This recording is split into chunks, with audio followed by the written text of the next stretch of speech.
A9 ನ್ಯೂಸ್ಗೆ ಸ್ವಾಗತ. ನಾನು ಅಮೀನ್ ಶೇಖ್. ಎಐಸಿಸಿ ಅಧ್ಯಕ್ಷ ಮಲ್ಲಿಕಾರ್ಜುನ್ ಖರ್ಗೆ ಮತ್ತು ಬ್ಲಾಕ್ ಕಾಂಗ್ರೆಸ್ ಅಧ್ಯಕ್ಷ ಚಂದ್ರಶೇಖರ್ ದಂಡಿನ್ ಅವರ ಜನ್ಮದಿನದ ನಿಮಿತ್ತವಾಗಿ ಜೂನ್ 1ರಂದು 3ನೇ ಉಚಿತ ನೇತ್ರ ಶಸ್ತ್ರಚಿಕಿತ್ಸಾ ಶಿಬಿರವನ್ನ ಹಮ್ಮಿಕೊಳ್ಳಲಾಯಿತು.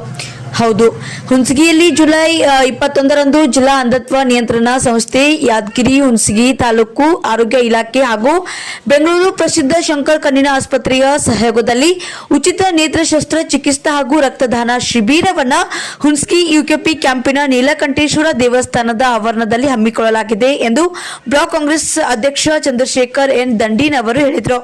ವರದಿಗಾರರು ರಾಜು ಅವರಾದಿ, A9 ನ್ಯೂಸ್, ಹುಣಸಗಿ. ನೋಡಿವಿ ನಾವು ಇಲ್ಲ ಅನ್ಕೊಂತ ಹಂಗೆ ಹೋಗಿರ್ತಾರೆ. ಒಂದ್ಸರಿ ಎಲ್ಲ ಹೋಗಿದ್ದೆ ನಾನು. ಹೋದಾಗ ಹಳ್ಳಿ ಒಳಗೆ ಹೋದಾಗ ಅವ್ ಬಂದ ಹಿಂಗೆ ಬಂದು ನನಗೆ ಆಯ್ತು, ಯಾಕೆ ಅಂತಂದೆ ನಾನು. ಸ್ವಲ್ಪ ಕಣ್ಣು ಮಂಜಾಗಿ ಅವ್ರಿ ಅಂತಂದು ಹೋಗಿ ಇಮಿಡಿಯೇಟ್ ಚೆಸ್ಟ್ ತೋರಿಸಂತೇನೆ. ಅವಾಗಿಂದ ನೆಕ್ಸ್ಟ್ ನಮ್ಮ ಕ್ಯಾಂಪಿಗೆ ನೀ ಕ್ಯಾಂಪ್ ಆದಪ್ಪ ಅಂತಂದು ಬಂದು ಮಾಡ್ಕೊಂಡ್ರು.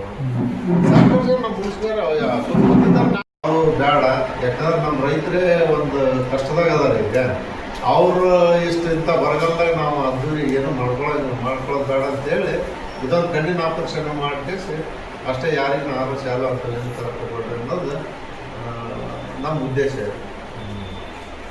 ಅಂದ್ರೆ ಈ ಸಲನೂ ಹುಣಸಿಗೆ